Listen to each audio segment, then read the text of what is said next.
Hello, welcome to Die Hard United, the one stop for everything Manchester United. The 2023 summer transfer window, it is short. Yesterday and today, I'm here to give you my own review of the summer transfer window. Also, don't forget to leave your thoughts in the comment section, as this is going to be an interactive section.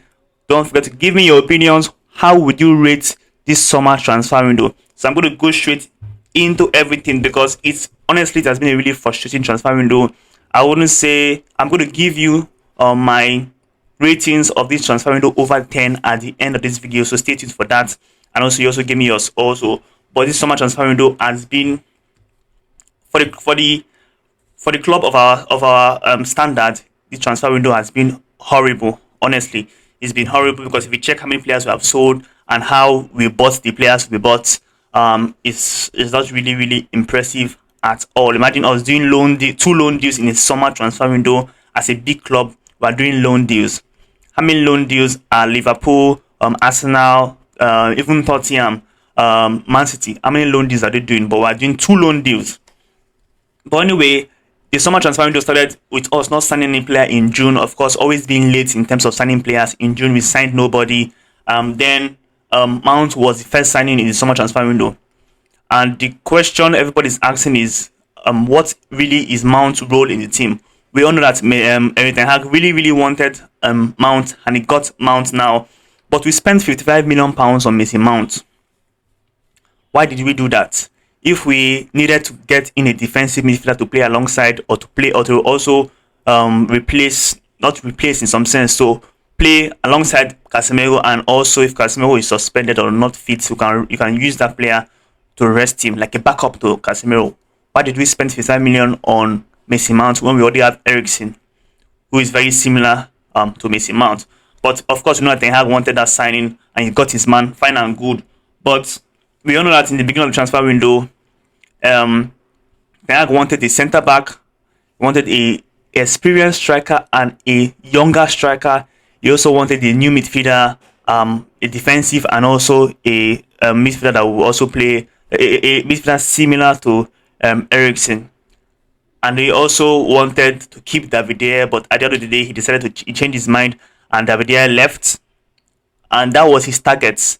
Maguire was meant to leave. McTominay was meant to leave. Martial probably should have left. Ronaldo left, so we needed to sign two strikers to replace, to be the first.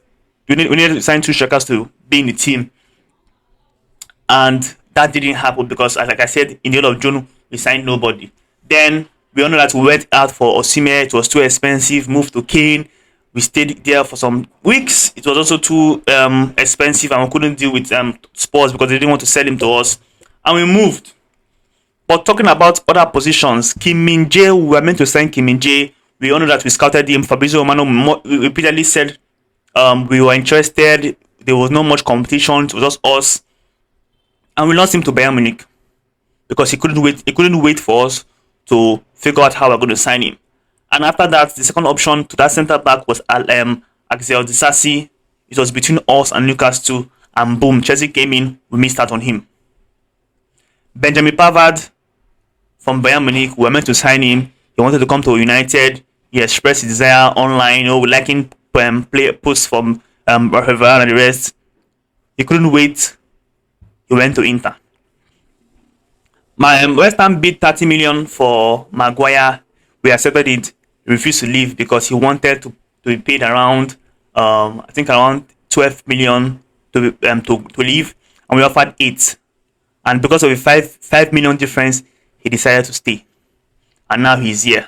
And Manchester United, with the club of our status, is signing a free agent in Johnny Evans at 35 years to be a centre back in our squad. Who does that?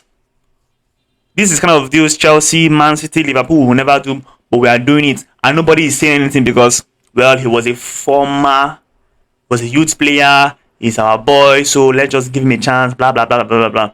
But right now, we have in the centre back position, we have Varane, we have Martinez, we have Lindelof, we have Harry Maguire, who's not meant to be there, and we also have Johnny Evans. Very poor. And coming from that, we also have the David Deer situation. If we know we have limited cash, why did we allow David Deer go, and why did you spend £45 million on a new goalkeeper. I love Onana. Onana is going to be very good for us. The way we're going to play from the back is going to be different with him. But was it that urgent? Because just imagine we had that 45 million pounds available. We wouldn't have done a loan deal for Amrabat, or maybe we wouldn't have even signed Amrabat. Maybe we would have signed Amadou Onana from Everton. We have gone a bit higher. Maybe we would have signed Gravenberch instead of him going to Liverpool. But we didn't do that because there was no money. We had to do Amrabat on a loan. But we also signed Onana in a position whereby we could have done one more season with David comfortably and still scale through. But we did not do that. We spent 5 million on Onana. And this is not anything. This is not me slagging Onana on anything. But as with Mason Mount, did we really need to spend 100 million on Mason Mount on Onana when we could have kept David and signed a better defensive midfielder? That's a question to ask. And then coming to signing a new striker, Rasmus Højlund is 20 years, and we signed him after a lot of time. And the question here is, he's here, we love him, he's a developmental player, even though some people are stupid enough to compare him to Erling Haaland, which they are not seen alike. But a 20-year-old striker is coming in with not much experience in playing in a big team, and he's going to come in and play as our main striker, which is very, very, very, very bad, because now there's no time for him to develop. There's no patience. He just has to come in and do something. If he doesn't do that, some fans are still going to be naive enough to slag him, insult him, say bad things about him, forgetting that he's just 20 years old. Because these days fans really have short memories and they want quick action. They want it now and they want it now. But did we really have to spend 72 million pounds on Rasmus Højlund and him just being the only striker we have? Because Rashford is not a striker. You can see how very poor he is coming in from the middle. Anthony Martial is available, but we both know that we can't depend on Anthony Martial. So most times we all forget to even mention him. But this isn't really a good situation for us, because I back Rasmus Højlund to be successful. But first of all, we paid too much for him, and also he is just 20 years of age, and we need to be very patient with him. So I wouldn't expect much from him. But some fans still don't have that patience, and I hope it goes well for him. I hope he comes in and do good immediately. But if he doesn't, I'm not going to be pissed about it, because we are meant to sign strikers like Harry Kane, Victor Osimhen, just a more mature striker alongside Rasmus Højlund, and then he can learn from this older striker and also give him more time to actually blend in with the squad. But now the pressure is going to be too much for him, and I hope he's capable of dealing with that pressure, because he's going to be a very good player for us. But will it be an instant success? I don't think so, but I hope so, because we do need those goals from a striker in that team. And also coming to the Greenwood situation, was an absolute shambles, and I know many fans are. Of course, he has gone on loan to Getafe. It was supposed to be Lazio, but the deal fell through. Now it's Getafe. But apart from that, no other club actually wanted him. Nobody in England wanted him, and most clubs in Europe were running away from that deal. But we are actually paying more than half of his wages, his wages around £75,000 per week. We are paying more than half of that just for him to go. That just simply means Getafe are actually doing us a favor, because they're paying very little of his salary and we're covering the rest. So they're actually doing us a favor.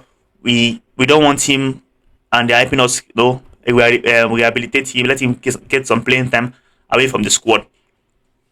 And some people seems to think that he's going to be back. Greenwood is not going to be back.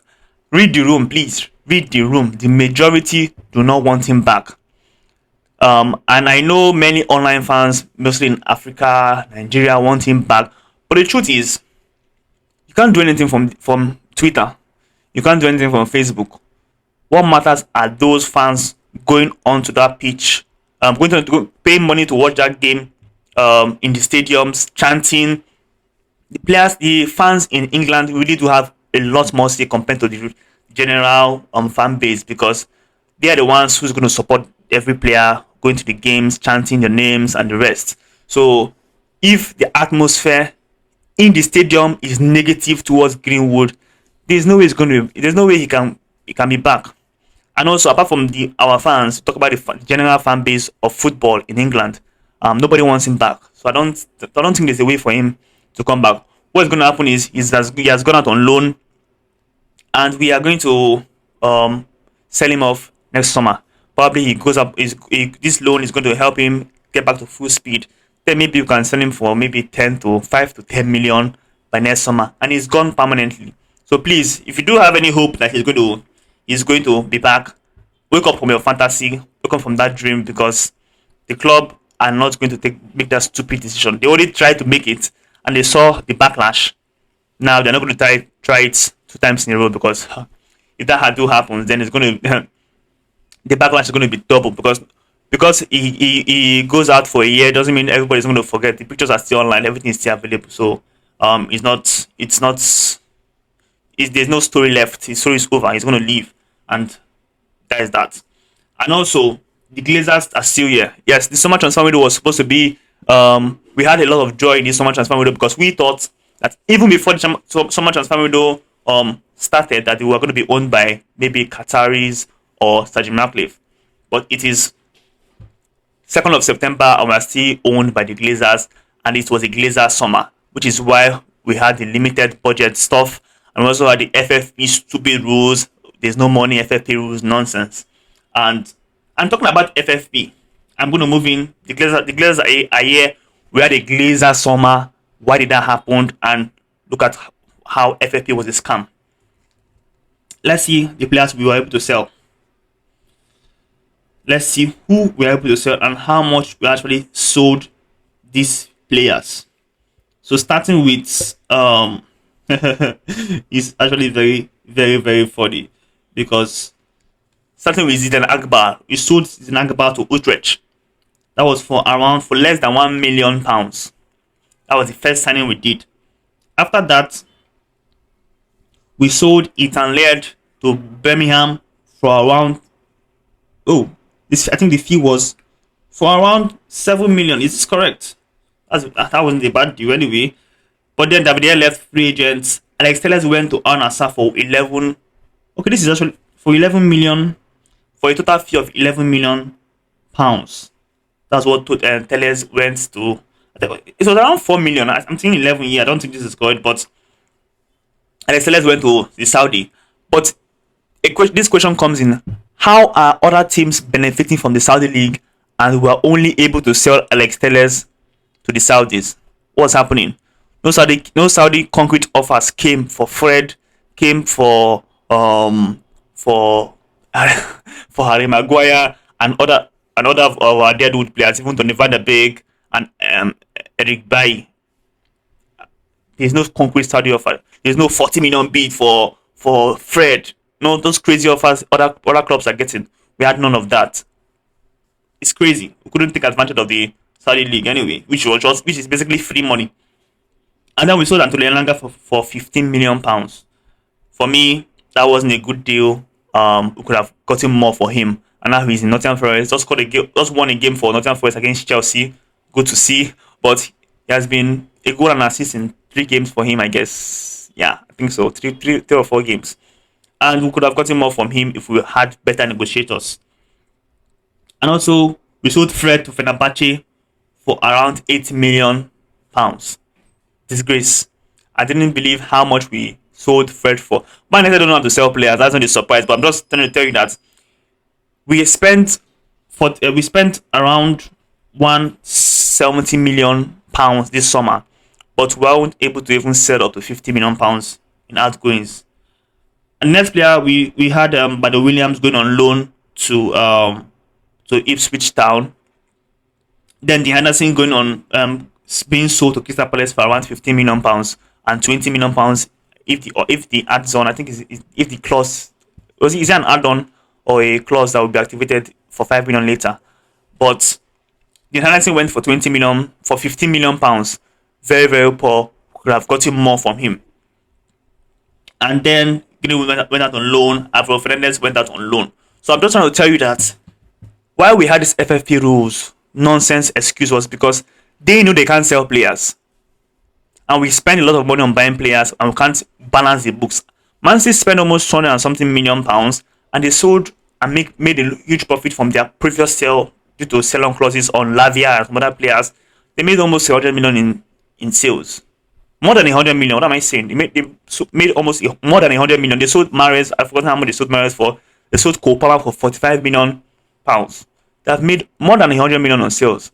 But United are spending 175 million pounds and can't even sell up to 50 million pounds, make 50 million pounds in sales, which is why this we are so restricted that we had to sign.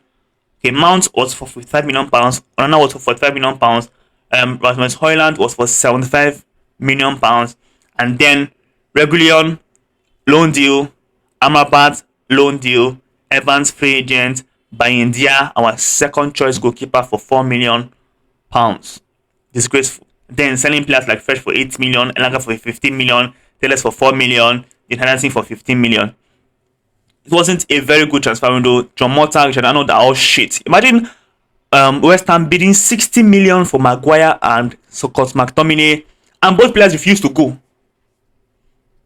Pay Maguire off, you couldn't do that. Now he's here, and we all know that Eric Ten Hag wanted him to leave. Force McTominay to leave, you did not. Now he's here. And next year, how is McTominay worth up to 30 million pounds? He's not. What has he done for the team? Yet you got that one time offer and you did not do anything with that. And then also Fulham came on the last day of the transfer window for McTominay and he refused to go, even though we are ready to negotiate with Fulham. So this is all disgraceful business from the club because it's player power. We all know that Ten Hag wanted these players to leave another year, and at some point this season he might have no other choice than to play them, which means they won because he never wanted them here another year, and then he ended up playing them.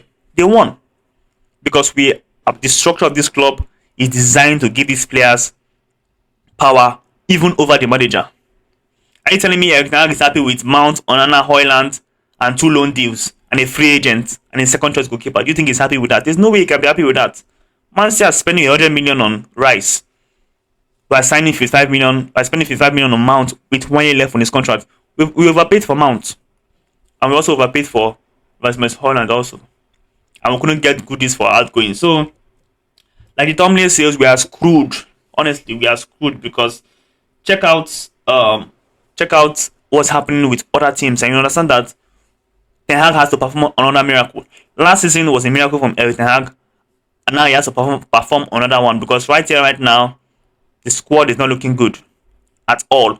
Although I'm very happy Pelestri is staying, even though we all know that Ten Hag wanted him to leave. So we did get game time because we know that Ten Hag wanted him to leave. But also Ahmad is also here too. And also I like the way we sold, and that's down to Ten Hag. I like the fact that we sold lots of young players with sell-on clauses because we know that, but they're not really going to have that chance to play with the team. So sell them, they go away, play well. If they are good with those sell-on clauses, if they're going to be sold to another team, we benefit from that. But we can also buy them back. Charlie Savage, Zidane Akbal, and some other players which we did that kind of deals with. So it's very, very, I like that. That is down to Ten Hag. I like that business he's doing with selling youth players and putting in selling clauses so that if they do well, can get them back. Because of course, if they are here, there's no way they're going to get enough game time for them to really, really improve. But the Ten Hag pool is real. The Ten Hag pool is real because looking at the players we signed, Mount rejected Liverpool and Arsenal for Ten Hag to Manchester United. Onana would only want to play for Ten Hag. He's his former manager. Chelsea came in, he rejected Chelsea. He's a Man United now. Højlund rejected, clear as day facts. Højlund specifically rejected PSG to come to United to play for the club and play for Eric Ten Hag. PSG wanted to hijack that deal. He refused. He waited, and he's here. I'm talking about waiting. Amrabat waited for more than a month just to play for United and play for Eric Ten Hag. So whether I like it or not, the Eric Ten Hag pool is real. I'm not going to mention Regulion. It was the last minute stuff.